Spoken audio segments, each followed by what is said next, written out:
All right. Hello, everyone in the US and Canada, and welcome. I'm Leanne Wynn, and I am reporting here and hosting my friend Danny for Sharks for Kids. I'm in New York. I met Danny actually in Miami. Oh my goodness, it's over 10 years ago. Makes me feel old. Danny was studying at the University of Miami at Rosenstiel School of Marine and Atmospheric Science with a bachelor's of science, and she got her degree in marine science and biology.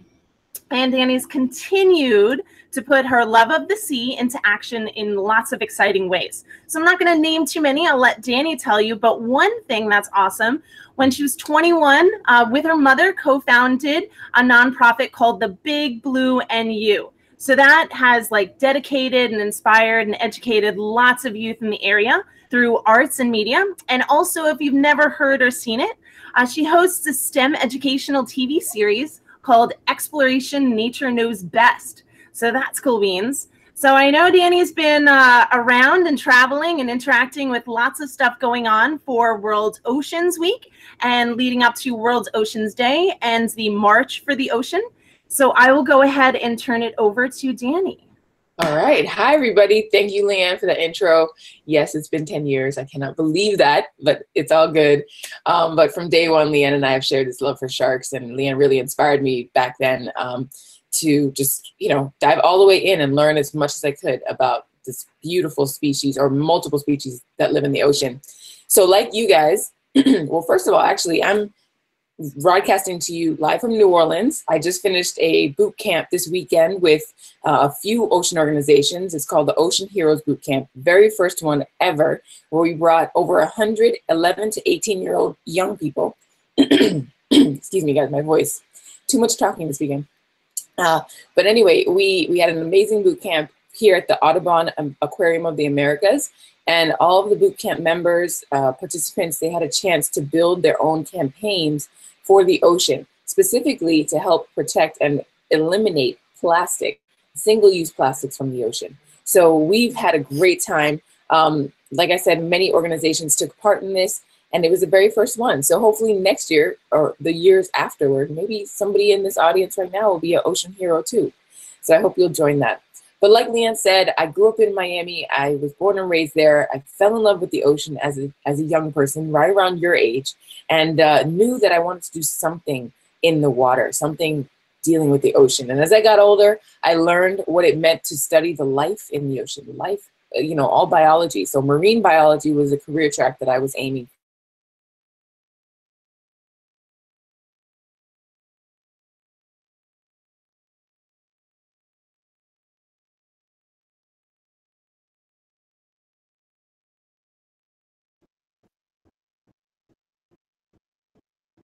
One minute, folks. It seems like we lost a little bit.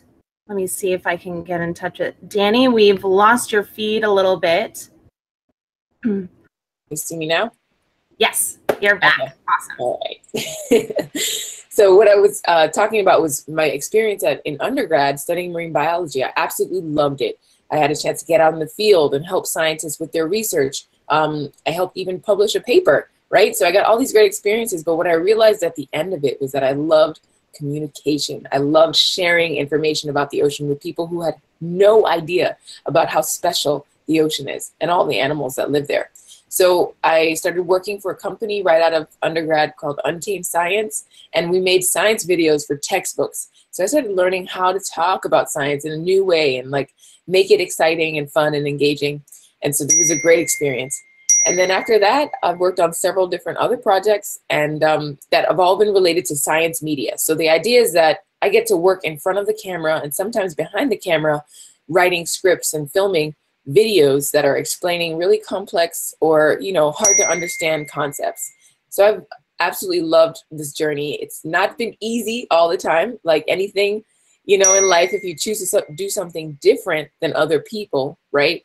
Or other paths, a new path, trailblaze something different, it's not going to always be a walk in the park. You've got to create, you've got to start over, you have to follow, and make mistakes, and it happens, and then you just learn from them and you keep growing and keep evolving. So my career path has been a lot of fun. And maybe some of you out there are interested in doing something like this. Maybe you have a passion for sharks and you want to talk more about sharks and help dispel the fear about sharks, right? Like, we need so many people. We need everybody to help us with that because it's really, really important, especially right now.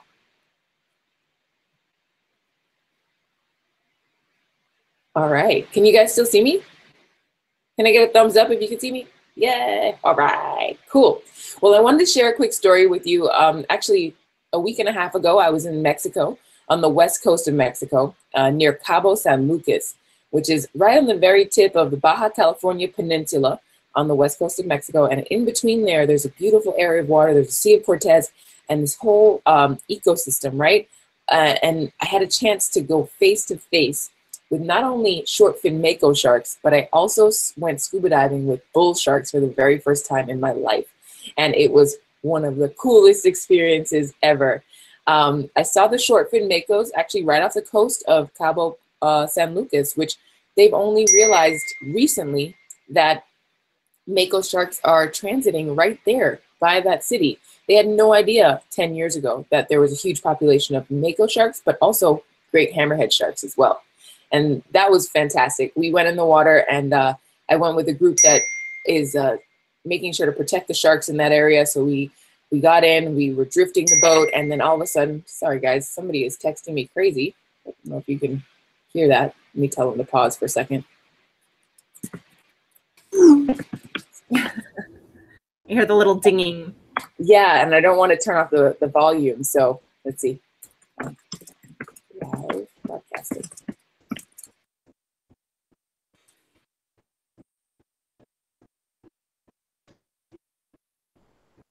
An educator's job, an activist job is never ending. Never ending. There's always people trying to reach you, so hopefully they'll stop. Okay.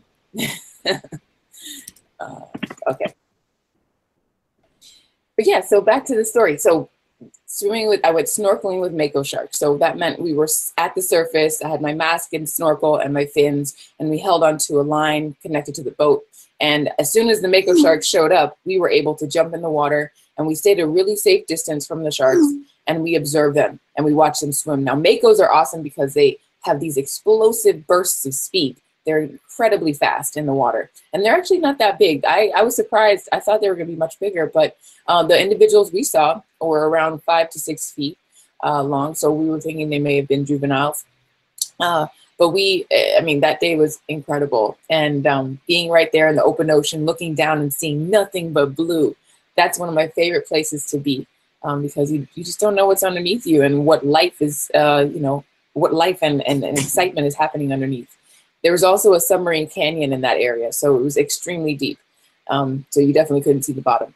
But in the other scenario, I traveled over to Cabo Pulmo National Park, which is in about 2 hours north of Cabo San Lucas, and it's beautiful. It was established about 25 years ago, and it was because of a group of fishermen that were living there that realized that the fish stocks, the populations that were along their coast were disappearing because there were too many people fishing them out, right? So they had tourists coming there, and they would catch all these fish, but they weren't doing it in a sustainable way. So the family of fishermen that lived there proposed this idea of creating this national park where it was completely protected, a no-take zone, meaning nobody fishes there. And so it's been that way for 25 years, and they've seen huge success. Lots of marine animals are thriving there now. I mean, when I went scuba diving, I saw many different species of fish, but also, eels and sea turtles, and everything looked great. And on top of that, I met a school of bull sharks. So there were about 5 or 6 bull sharks in this particular area. Now, I'm sorry, bull sharks don't actually school together, but they were in the same vicinity.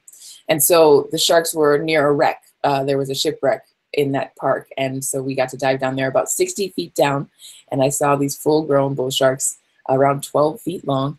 And it was amazing. They hung out with us for about 20 minutes and really had a good chance to see them up close.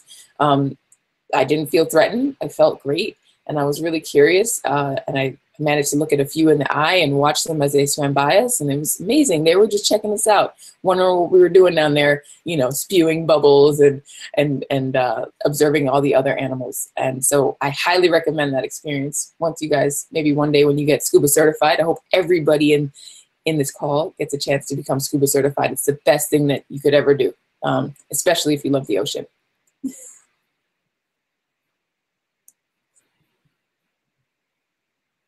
So let's see. What else do I want to talk about?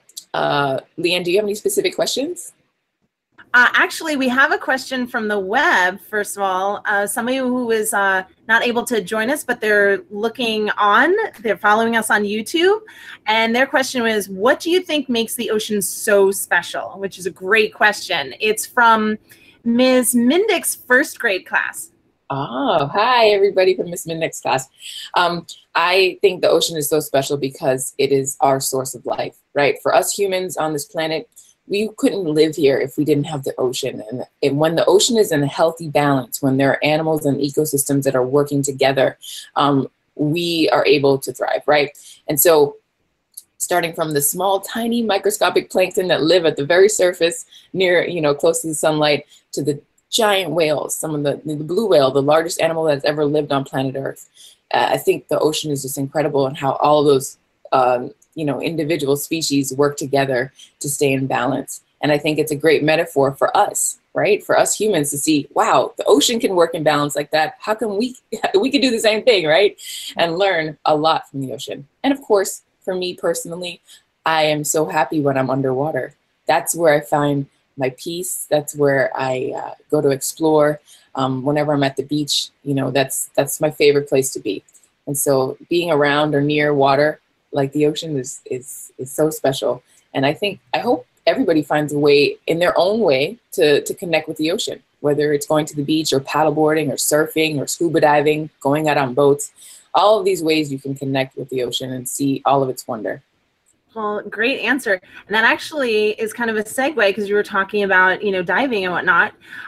So we have Miss Morgado's class, St. Timothy's School, and they actually had a question. They were wondering, how many times have you actually scuba dived? Ah, that's a good one. So I was certified as a scuba diver when I was 17 years old. So I was just finishing up high school, and my family put together the funding for me to get my certification. And so I did it with one of my best friends from high school, who is actually a marine biologist today. She works for NOAA, and she's monitoring coral reefs in North America, around North America. But yeah, we went out and we got certified. And since then, I've logged about 70 to 75 dives. And that's been around the world. So I really enjoyed it. It was the best decision ever, because I've explored different marine ecosystems, from Papua New Guinea to the coast of Ecuador, where I met giant manta rays, to my own backyard in Florida, where I could see different coral reef ecosystems. And it's just been amazing. And you never know what you're going to see when you go underwater. Whenever you go diving, there's no prediction. You just go in and then boom. You could see anything just come out of nowhere. And it's just so exciting to me. I love that mysteriousness. Well, there was a question from the same class, actually. What's the most interesting animal that you've seen scuba diving?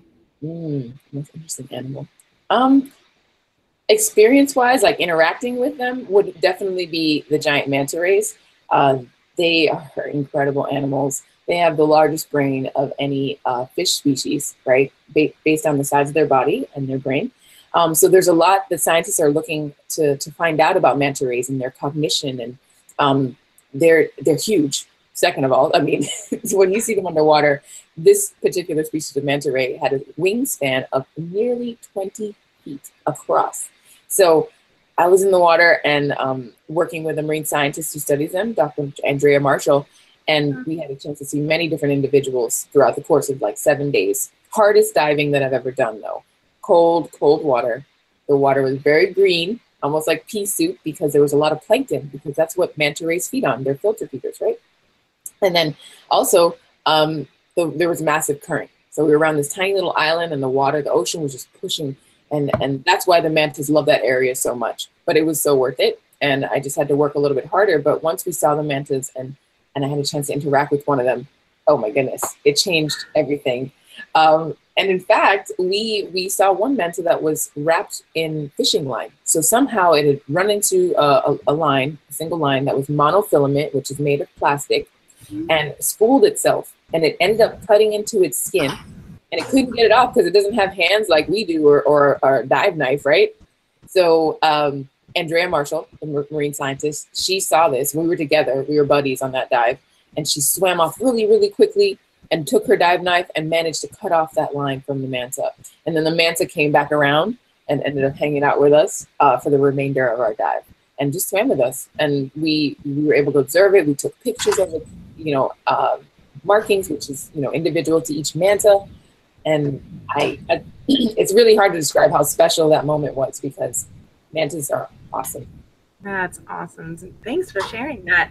So we have some more questions that are typed in, but I want to see if we can get some live classes. So let me see if I can get this right. We have Eco Marie and Go Gaybory School.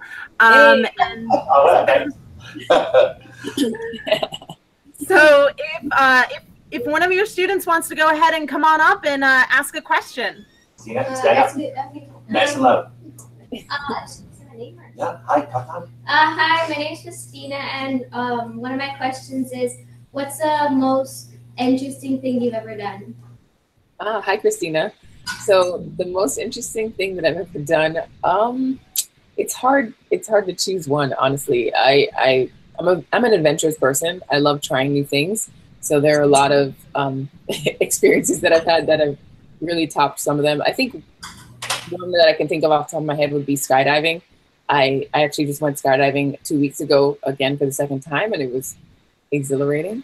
And yeah, I highly recommend it for everybody to try it out one day because you have to face your fears. I think that's one thing that I've learned throughout my life is if you want to have an interesting life, you want to do fun things, cool things, you have to try, you have to be brave and you have to try new things, even when you're scared of them, right? Obviously within reason, you don't want to put your life on the line, but you want to do things that you feel a little bit nervous about, or you're not sure, or most people will tell you, why would you do that? And blah, blah, blah. Like my family, when I told them that I wanted to go diving with sharks, they thought I was crazy. But it's been one of the best experiences of my life, having a chance to interact with animals like that. And, you know, you just have to follow what, you know, what your intuition, what your gut tells you, and what your passion is. Whatever you're passionate about, follow that because it'll lead you on a grand adventure. I guarantee it. So true. So true. Thanks. Do we have another question from the same class? Listen up. Hi, my name is Hillary, and what's the most interesting animal you've ever seen? The most interesting animal. Okay, so we talked about mantas already. Let's see. One of my favorite animals to see underwater would be the nudibranchs. So they're tiny little mollusks. I mean, usually when you're diving, you have to look really hard to find them because they're so small. But that's the beauty of scuba diving, right? When you're in different ecosystems, you can pay attention to all the details. And when you're on the reef, that's even more so. So you can even stay in a small area and see lots of life just in a small, you know, small quadrant. And so nudibranchs I love because they're fun. They're usually bright and multicolored, and they just move slowly, and they're almost like a little underwater slug, right? But they have lots of different appendages that kind of stick out, and they just look beautiful. So definitely look it up when you get a chance. Nudibranchs, Nudibranch. Awesome, awesome. So we'll take one more question from the same class. Hi, my name is Melanie. Hi.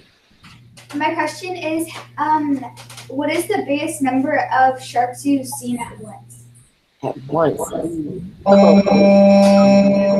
Well, I haven't had a chance to dive with the hammerheads in the Galapagos Islands, which I would love to do. I've been there, but didn't get a chance to see them. But they school in massive numbers. I mean, hundreds of hammers moving in the same direction at the same time. But the most sharks that I've seen in one time would probably be this last dive that I did in Cabo Pulmo with the bull sharks. I've never been around that many at once, so it's really exciting. Thanks for your question. Just switching. So we have PD Graham School. We have lots of kids from PD Graham. Hi, everyone. Do we have questions?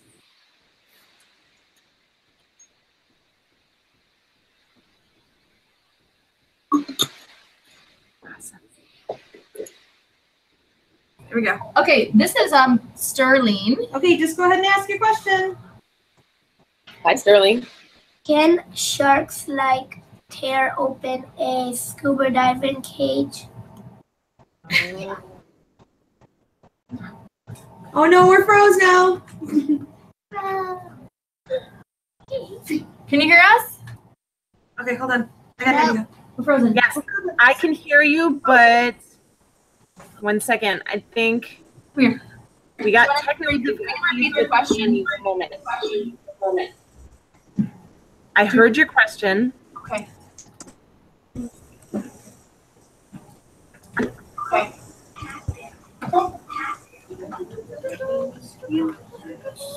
Yeah. Oh, okay. We lost you for a moment, Danny. Oh, you did? You have a Okay. question about the cage? Yes, about the cage. Okay. Okay. So no, I don't believe so, Sterling. I don't think that the sharks can bite through a cage like that. The metal material is a bit too strong. But I know you've probably seen pictures of folks underwater with great white sharks in a shark cage. And that's, you know, that's an interesting concept. It's really just to show respect and to make sure we keep the correct distance from a white shark. And but they're so beautiful to see underwater. They are massive animals and they're majestic. But I wouldn't be worried about any sharks coming and biting through the cage. Not at all. Leah, I don't know if you want to add anything to that. Do we have another question from the same class? Emma, stand up. Ask your question. Emma, stand up. Nice and loud. This is Emma. Can lemon sharks, how big can lemon sharks be? Good one. How big can lemon sharks be? I actually don't know that off the top of my head. I wish I did. I've actually never seen a lemon shark in the wild, so I'm not too sure. But I know they can get pretty big. I can Google it for you, or maybe Leanne. Just Leanne, do you know? We're Googling it right now. You're Googling it? Okay, awesome. It's a great question, though. 220 pounds. What? Jeez Louise. Oh. We have 11 time feet. for one more question. Woo. Can we do one more? Uh-oh, you're muted. Yes. Okay, one last question, guys, really quick. Sapphire. Stand up. Give a good question. Do sharks have gills? Do sharks have gills? Yes, they do. They do have gills, and that's how they're able to breathe underwater. They pass the water over their gills in order to absorb the oxygen molecules. And that's why a lot of times you'll see most sharks have to keep swimming because they need to continue to push water over their gills. Now, there are a few species that don't need to do that, like the nurse shark, who are mainly benthic, and they'll stay at the bottom and they'll get to move around, but they're able to pump water over their gills. So that's a really cool way that fish are able to adapt to life in the sea. Sweet. So now we'll move over to Judarin Elementary, I believe.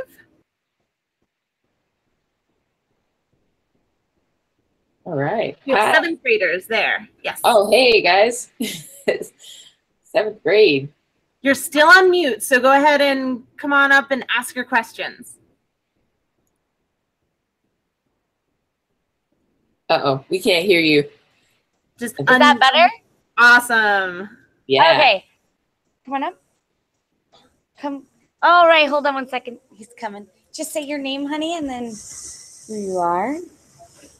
Go ahead. I'm Nolan, and I was going to say, do you know how big a goblin shark would be able to grow up to be? A goblin shark. Oh, man, you guys are testing my shark knowledge. You know that there are there are over almost 400 species of sharks. And so there are a lot of different individuals to remember.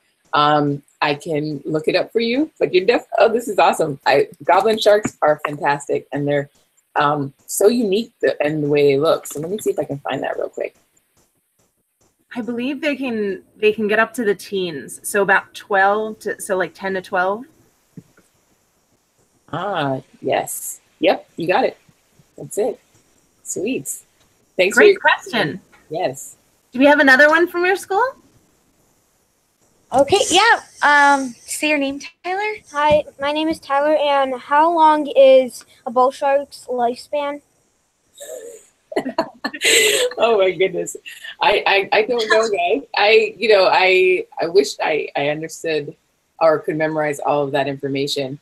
But because I work in a field that is more broad, I focus on a lot of different science topics all the time. So I can't tell you that one off the top of my head. It's a great question.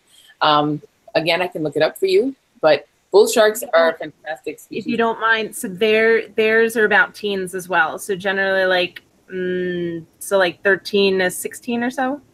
There we go. Oh. So we can direct all the shark biology questions as far as lifespan and length to Miss Leanne, because she knows a lot. Say your name. Hi, my name is Rio. Have you ever been in a scary situation? Hi, Rio. Yeah, I think sometimes things get a little bit tense. Trying to think of what was the last one that was the hardest or most difficult. I mean, a lot of times the scariest situations sometimes can be on the boat because you never know what type of weather you might have. There are swells, that can make it a little bit nerve-wracking. But normally, you just have to, you end up trying to ride, get through it. And I've worked with some amazing people who are really skilled on the ocean and in the sea. And so I really, I just do the best that I can to stay safe. But, you have to just make wise choices whenever you're out there and respect the ocean. That's the number one thing that I've learned. If I'm in any kind of dangerous situation in the ocean, it's all about respect. And you have to humble yourself when you're out there because the ocean is very powerful, right? And so, yeah, just making wise choices is usually the way that I go. Awesome. Thank you. So we will switch over to, we have some first graders from Our Lady of the Snows.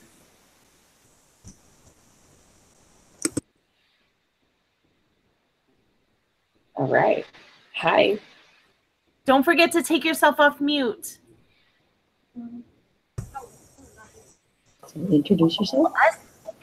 My name is Isabel, and I want to talk to you, ask you, how do you breathe underwater? Oh, that's a great question. How do you breathe underwater? Well, there's scuba equipment that is designed in order for us to breathe underwater. And it's essentially, there are many parts to your scuba gear. One of the main part, the most important part is definitely your regulator, which is the piece that you put in your mouth. And then that regulator is attached to a tank of compressed air on your back. So you put it on and you wear this thing called a BCD, which attaches to that tank. And then you put your regulator in your mouth and that compressed air travels through the tubing, through the regulator, and then you can breathe. And the way the regulator is designed is that whenever you suck in, like you're taking a breath in, when you go, it opens up and it allows you to take in that air. But when you're not doing that, it closes so that you won't lose all that extra air while you're underwater. So it's really, really fascinating, and it's a cool way to explore the ocean because you can stay underwater for between 20 to 45 minutes, which is great.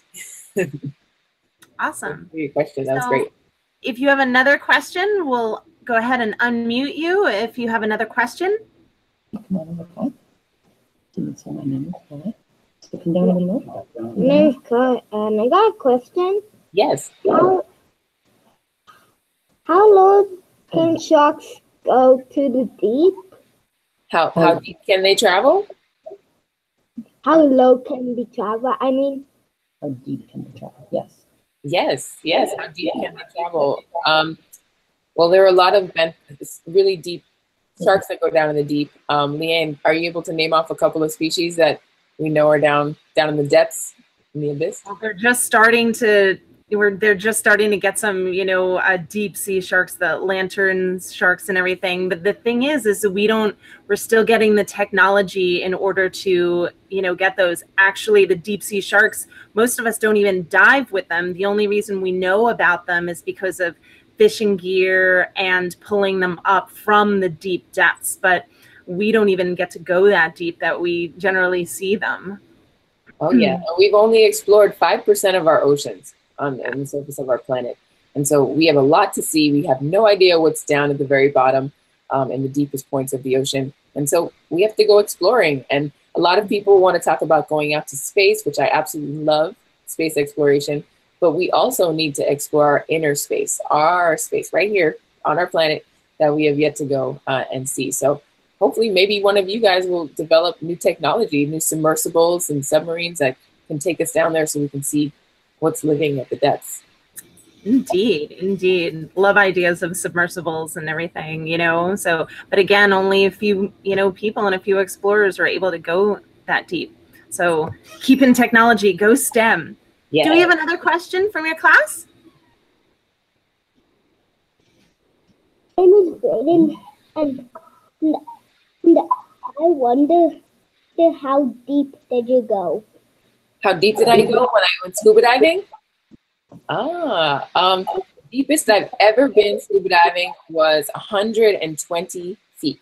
So that was in Papua New Guinea, and we were diving on these things called sea mounts, which are almost like giant mountains under the water. And on top of it, they're rounded at the top, and there's lots of coral and sea anemones all surrounding it. But under one particular sea mount that we went to, there was a small little tunnel that we could dive and move all the way through. So our dive guide took us down there, and it was at 120 feet. Now, I could only stay down there for a few minutes because when you're at that depth, there are different things that happen to your body and with the compressed air. And so we could only stay down there for about 5 minutes, and then we ascended back up to shallower water. Awesome.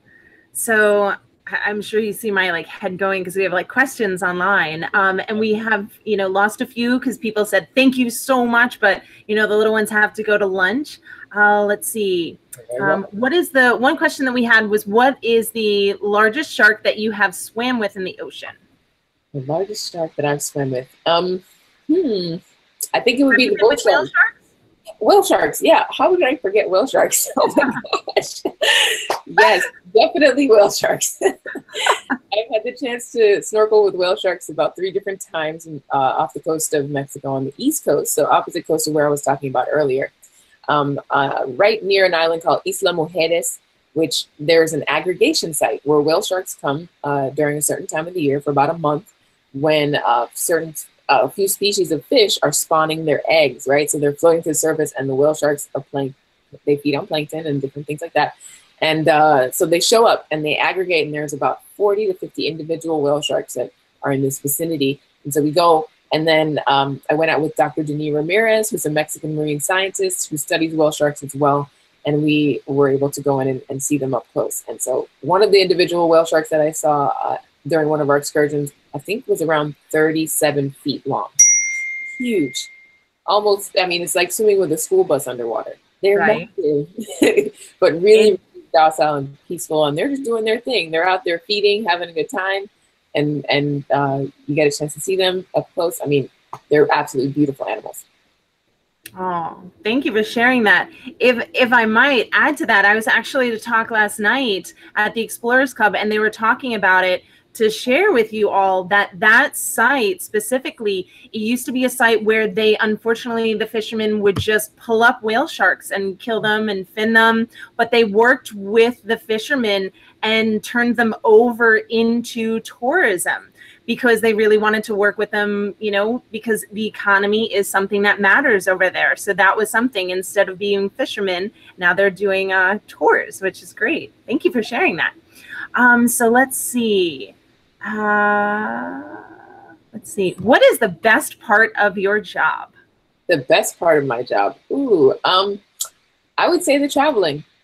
My job has taken me all over the world, and I get to go and meet new people and experience new cultures, and of course, good food, and then the ocean. So it's been, I just love traveling. It can get tiring sometimes, for sure, when you're on the road a lot. In fact, I've been on the road since May 8th, so it'll be a month that I haven't been home this month, but it's great because I just love it, and the novelty of being somewhere new is really special. So I highly encourage you all to travel whenever you can, because it opens your mind and it exposes you to new things, and which is great, and shows how connected we are, right? No matter what culture, no matter what, whatever differences we have around the world, when you arrive in a place and you get to experience it firsthand, it changes your perception, and you see that, yeah, we're all pretty much the same, and we're all connected. Oh, thank you for that. So let's see. Do we have any other awesome, I see hands raising. So why don't we go ahead and go back over to Luck Classroom?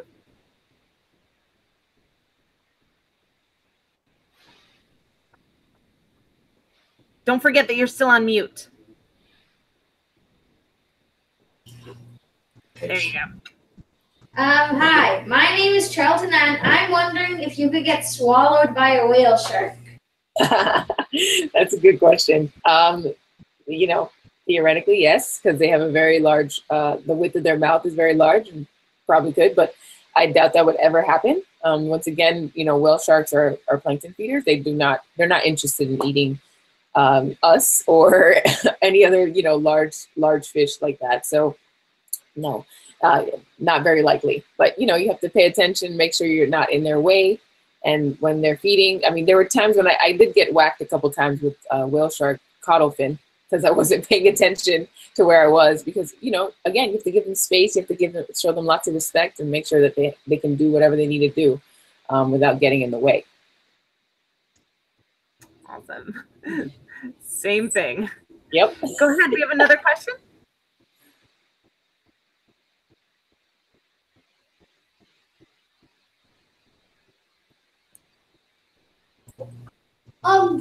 My name's Quinn, and what's the longest you've ever stayed under the water? Hey, Quinn. So longest I've ever stayed underwater, scuba diving or free diving or without air? Scuba diving. Scuba diving. Okay. I think probably around 45 minutes. Because normally the tank that you wear, you know, the cylinder, it only has a certain amount of air available. So once that's done, you don't obviously you can't stay underwater and you have to start ascending. But depending on the depth, if you're at a shallower depth, you can stay underwater longer than if you were at a deeper depth. All right. So let's switch over so we can get a few more from Our Lady of the Snows. Love that name. Yeah, right. It's a great name.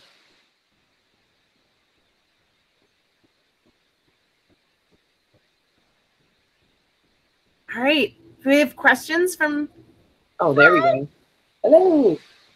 Hi, my name is Jenny, and hi, Jenny. How did you like ever how many times did you went scuba diving? How many times have you gone scuba diving? I think I've logged around 75 dives. And so that's been since I was 17 years old. It's been over 14 years since I was certified. Good question. Yeah. And I want to show you guys my shirt too. I don't know if you noticed, I've got a short fin mako on my shirt just for you all today. This is from my friends at an organization in Mexico called Mexico Azul, and they're working to protect sharks like the mako through conservation efforts. Awesome. Well, here, I have a question then. So how important is it so for our youngsters, how important is it to take opportunities, network, and partnership? Oh, super important. If you're interested in this field or any field, actually, you know, learning how to network and meet people and talk to them and ask them questions, it's so critical, because that's the way that you'll learn the real insight into a career. You know, when I was young, like I told you before, I wanted to become a traditional research scientist, a marine biologist. But through my networking, through the people that I met and opportunities that were offered and given to me, that changed my course a bit, because I understood that I wanted to use the talents that I naturally had in a different way. So definitely get out there. And when you get to high school, make sure that you do lots of internships and volunteer and work with organizations and maybe even offer to intern with a scientist to see if you like what they're doing, right? Like if you're interested in that career path, you have to go out and get experience so you can understand if that's the right path for you. And yeah, I mean, networking has really, really served me well throughout my career, definitely. And it's not that hard. It's just a matter of talking to folks and asking questions. Awesome. So keep asking questions. Yes. Always Stay ask why. curious. Always ask questions. Stay curious. And this week is really exciting. Like Miss Ann mentioned, it's World Oceans Day on Friday, so we're really celebrating the ocean. And today is actually World Environment Day. So happy World Environment Day.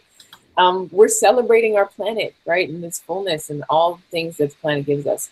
And one of the main pushes this week is to focus on how do we beat plastic pollution. A lot of organizations that are working in this space have come together in order to spread this message so that we can reconsider some of the plastic items that we use on a daily basis that we may not need, right? Not all plastic is bad. Plastic has helped accelerate us into our modern world, our digital world. But at the same time, there are items that we continue to use that are just polluting our oceans. And we can easily stop just like that, just by making one choice as an individual, deciding I'm not going to use plastic straws. That's one of the biggest ones. So what are the alternatives? You can use these guys. There's a metal straw, stainless steel, or you can use a paper straw. These are both options that are great. There's also plastic water bottles that we see all the time, where we just drink the water and then what do we do with it? Throw it out, right? So instead of that, use a reusable water bottle, metal or glass. It's great, and you keep that in your bag as well. These are things that I just take with me whenever I travel. It's really important that I also talk to people about it, because we've just gotten into a lot of habits that we can change. They're just behaviors. I wanted to show you my other thing. 1 second.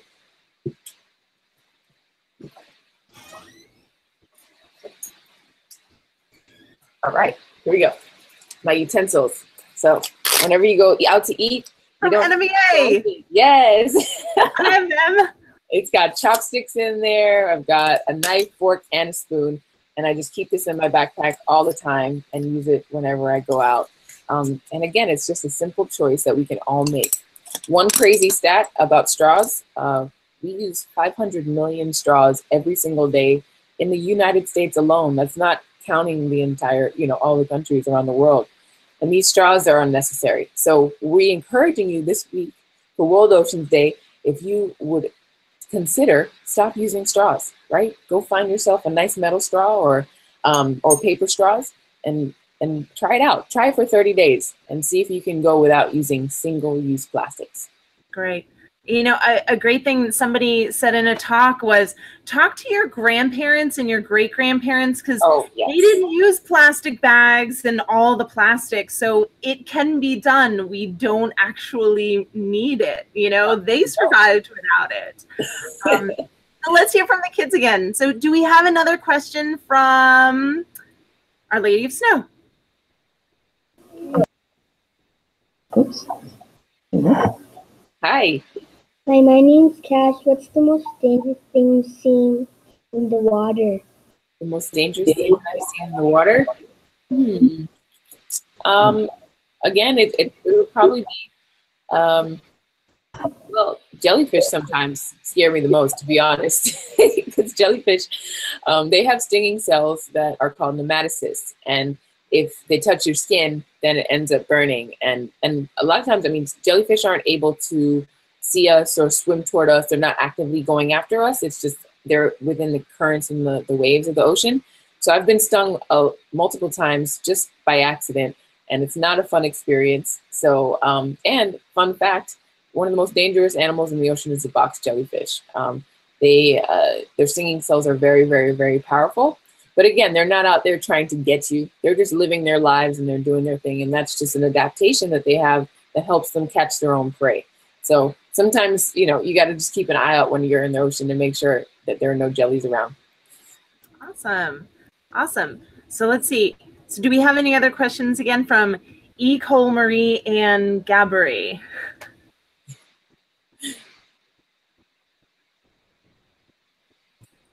I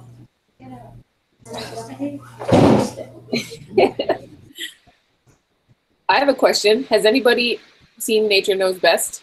Oh, no, go ahead. Go ahead. I see you want to ask a question? My name is Emmanuel. I wonder, was it hard to learn about marine animals and biology?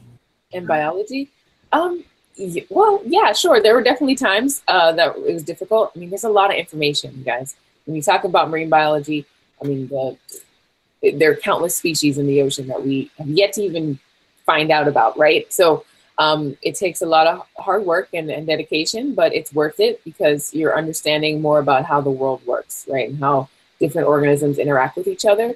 And it's really valuable type of knowledge to have. I think it helps you understand a lot more on how, you know, humans are and our role on this planet. So I definitely recommend studying biology and marine science. It's really, really fun. It's fun. Love learning and love teaching it. Yes. Oh, so we have a question. Let's see. Let's go back over from Dujardin. And I'm sorry if I'm pronouncing the schools all incorrectly. That's okay. All right, Chase. Hi, I'm Chase. Have you ever scuba dived with a great white shark? Oh, hey, Chase. That's a good question. No, I have not. That's one of my top 3 bucket list life goals. I would love to do that. And hopefully it'll happen one day. I don't know. Leanne, have you scuba dived? Not out of a cage. I've done South Africa, and this summer I'm actually going to Guadalupe. Ooh, oh, that's gonna be so good. Yes. Right, there are only a few places that you can find these massive white sharks, you know, coming closer to shore, and during certain times of year. So, I like Leanne. I went to South Africa a long time ago. This was when I was 17 again. And then I didn't get a chance to get in the water because I was too young. They didn't think it was safe, unfortunately. But I plan to go back. But I did see the white sharks from the surface and saw them up close. I mean, they came right next to our boat. So that was magnificent. They're some of the most beautiful animals ever. They are beautiful when they leaped out of the water or when they breached. They're beautiful. It is amazing to think that large body. Mm-hmm. Thanks for your question. Do we have another question? Not weird. Here, honey, you want to come?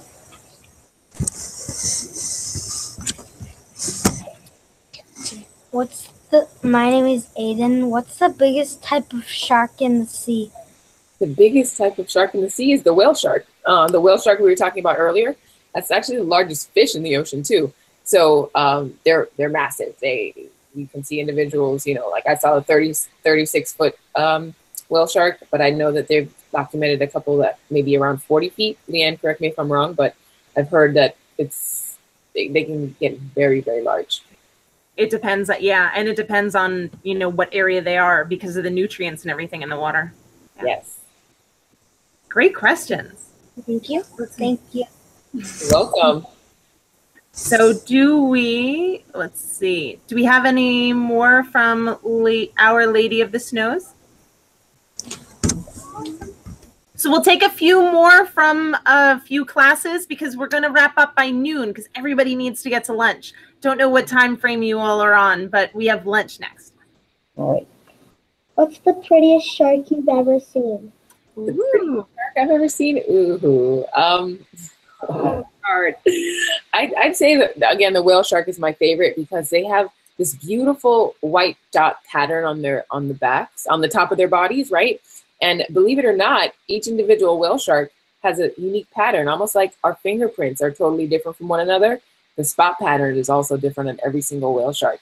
And it's just beautiful to watch underwater. So they're my favorite for sure. Definitely. And I have a picture of the short fin mako that I saw in Mexico. Can I just drag it into the chat? On the left, you'll see the green classroom, and that's the screen share. Oh, screen share. Perfect. Okay. So let me pull this up really quick, just to show you guys some photos from that the snorkeling that we did. Perfect. Oh, all right. We are losing another class. Thank you so much for joining us. Thank you. Thank you. Yes, thank you. It was great. Thanks for being a part of this, you guys. Thank you. You're welcome. So there's a short fin mako, the female that we saw off the coast of Cabo San Lucas, Mexico. A beautiful individual. You can see that it has a couple of parasites on its dorsal fin as well as its pectoral fins. Those are isopods that are attached. But gorgeous animal. I mean, absolutely stunning. Let's see. What else do we have? And then one more. I'll show you one other picture. Let's go here. So this was, or a couple others. So this was me. This was The shark you can see is right in the foreground, and I'm holding on with fins, my blue fins, to the line. And that's all we were doing, simply observing this gorgeous animal underwater in its natural habitat. And definitely had a blast. You can check out, this is a close-up of its face. You have to share. Oh, it's still not shared? Oh, sorry. It did before, but then it clocked. Then it went back. Okay, there we go. Share. Back here. Perfect. There it is. Awesome. Woohoo! That's it. Nice. Yeah, it's a beautiful female underwater. And there's that photo I was explaining before. Just of me on the line right there with the blue fins, and then the mako shark swimming right next to us. Gorgeous. Ooh. All right. Are there any other questions? Well, I think it's time. We're starting to lose more of our classes because everyone's going to lunch. So thank you again, Danny, so much for talking. Thank you for all the inspirational work you do. And thank you for all the students watching. You are our future. You know, keep asking questions, keep experiencing, and keep adventuring. Any last words, Danny? I just want to say thank you, Leanne, and thank you everybody who joined this call today.